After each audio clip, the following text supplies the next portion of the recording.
During my father's retirement party, his boss pulled me aside and whispered, "Your dad doesn't work here. He never has." I was mid-bite into a piece of cake when Mark Henderson, my dad's supposed boss of 30 years, grabbed my elbow and steered me toward the hallway. The conference room behind us was packed with coworkers praising my dad's legendary work ethic. "Your dad doesn't work here," Mark said quietly. "He never has." I laughed. "Okay, good one. He's been with the company since before I was born." Mark's face didn't change. "Your father has been coming to this building every weekday for 30 years. He has an office, business cards, attends meetings, but he is not, and has never been, an employee of this company." My stomach dropped. "What are you talking about?" "Follow me." We walked down the hall to my dad's office. Mark pulled out a key and opened the door. The nameplate read, "David Hartley, Senior Analyst." I'd been in this office 100 times growing up. Mark opened the filing cabinet. Every folder was empty. He turned on the computer. No company login. Just a guest account my dad had set up himself. The business cards, ordered online. The paychecks, printed at a copy shop and deposited from his own savings. I felt like the floor was tilting. My mom would know. "Your mom thinks he works here. Everyone thinks he works here." "Why tell me this?" Mark sat on the desk. "Because we're giving him a pension worth $400,000. Our CFO approved it based on employment records your father created in our system. Very convincing records. 30 years of reviews, salary increases, everything. Except none of it's real. So what happens now? Legally, we should call the police. This is fraud. But here's the thing." Mark ran his hand through his hair. "In the 30 years your dad has been working here, he's actually helped this company more than most of our real employees." I stared at him. "He sits in on meetings and gives genuinely good advice. He solved problems our actual analysts couldn't crack.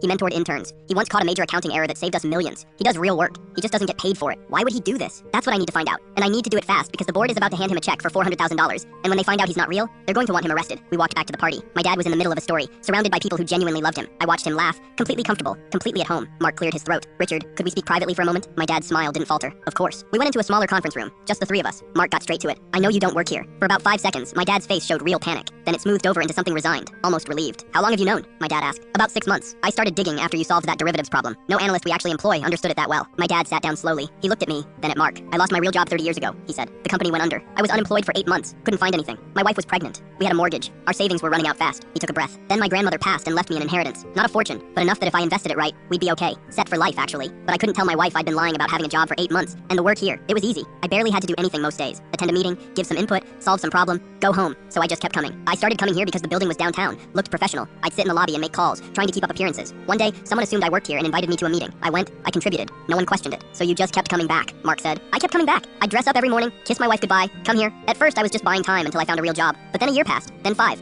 then 10, and I was good at it. People listened to me, respected me. I couldn't bring myself to stop." "The paychecks?" I asked. "The inheritance money. I invested it well. Your mother never knew we were living off that instead of a real salary." Mark leaned back. "The pension payout. You created those records knowing they'd approve it." My dad nodded. "I did, and I'm ready to face the consequences." Mark stood and walked to the door. He locked it. "Here's what's going to happen. Accept that pension today. Retire for real. Then sign a consulting contract. 20 hours a week. Actual pay, actual benefits." My dad's face went blank. "What? You've been doing the work anyway. Might as well make it official. We'll backdate paperwork. Make it legitimate retroactively. Consider it 30 years of unpaid work finally getting compensated." My dad started crying. Mark handed him a tissue. "Just tell your wife the truth. She deserves to know who she married. A man dedicated enough to fake an entire career just to provide for his family." 3 months later, my dad's still consulting. My mom knows everything. She cried for 2 days, then laughed for 2 more. She told him he was the most ridiculous man she'd ever met, and she'd have loved him just as much if he'd worked at McDonald's. Now he gets paychecks he doesn't have to forge.